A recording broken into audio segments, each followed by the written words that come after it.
Hello friends, मैं स्वागत करता हूं अपने चैनल पर। आज की इस वीडियो में लोग बात करने वाले हैं 5 टॉप के म्यूचुअल फंड जिसके अंदर आप अपनी एसआईपी या फिर लमसम इन्वेस्टमेंट जो है long term point of view से जो है वो कर सकते हैं।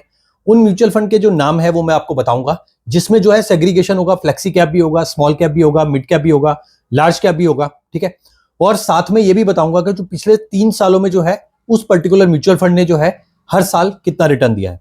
तो सबसे पहले नंबर पे आता है पराग पारिक का जो फ्लेक्सी कैप है, मेरा पर्सनल फेवरेट है, पर्सनली मेरी इन्वेस्टमेंट भी है। 19.5% का रिटर्न हर साल जो है पिछले 3 सालों में इस पर्टिकुलर म्यूचुअल फंड ने दिया है। इस पर्टिकुलर म्यूचुअल फंड को आप जो है कंसिडर कर सकते हैं for SIP as well as lump sum investment. दूसरी कैटेगरी जो है वो है स्मॉल कैप कैटेगरी। तो स्मॉल कैप कैटेगरी का जो है निपॉन इंडिया का स्मॉल कैप फंड जो है काफी अच्छा फंड है। 20% के आसपास का रिटर्न हर साल जो है पिछले 3 सालों में दिया है। नेक्स्ट आता है मिड कैप का जो फंड है कैटेगरी का, वो आता है मोतीलाल ओसवाल का मिड कैप फंड। लगभग 25.4% का जो रिटर्न है इसने हर साल जो है इन्वेस्टर्स को कमा के दिया है पिछले 3 सालों में। लार्ज कैप की कैटेगरी की बात करें, चौथे नंबर का जो फंड है वो आता है मेरे एसेट लार्ज कैप फंड। लगभग 13% के आसपास का रिटर्न इसने हर साल जो है इन्वेस्टर्स को कमा के दिया है पिछले 3 सालों में। Last but not the least एक और लार्ज कैप कैटेगरी का फंड आईसीसी प्रूडेंशियल का लार्ज कैप फंड। लगभग 15.5% के आसपास का रिटर्न हर साल इसने जो है इन्वेस्टर्स को कमा के दिया है। तो ये जो 5 अलग अलग कैटेगरीज के जो म्यूचुअल फंड है वो मैंने आपके साथ इस वीडियो में डिस्कस करे। इसके अंदर जो है आप अपनी एसआईपी अगर आप स्टार्ट करना चाहें तो वो कर सकते हैं। और जब आप एसआईपी स्टार्ट कर लें तो आप जो है मार्केट के ऊपर जो है अपनी नजर बनाए रखें।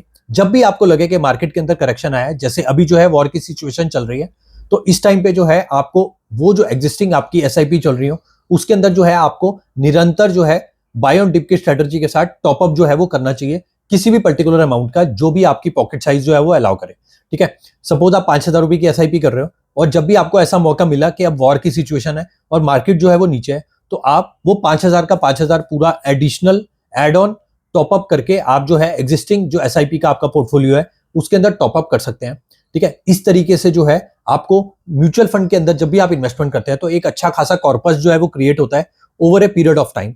तो आपको जो है अच्छा खासा टाइम जो है वो देना पड़ता है, कंसिस्टेंटली जो है आपको उसके अंदर टॉपअप भी करना पड़ता है जब भी आपको मार्केट मौके देती है। ठीक है, और जो है आप उसके अंदर स्टेप अप एसआईपी भी करिए।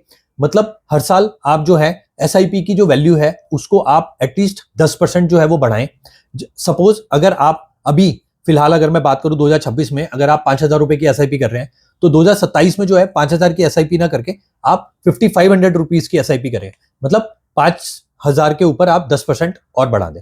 उसके बाद आप 2028 में जब आते हैं और एक साल, तो फिर 5500 की एसआईपी ना करके आप 5500 इंटू 10% लगभग 6,000 के आसपास की एसआईपी करें, फिर 6600 की एसआईपी करें। इस टाइप से जो है आप हर साल जो है अपनी एसआईपी को जो है बेसिकली 10-10% जो है वो बढ़ाते रहे। स्टेप अप एसआईपी कहते हैं इसको। ठीक है, तो ये भी जो है वो करना बहुत जरूरी है। बहुत अच्छे रिटर्न जो है इस पर्टिकुलर स्कीम के साथ आपको जो है वो मिल सकते हैं।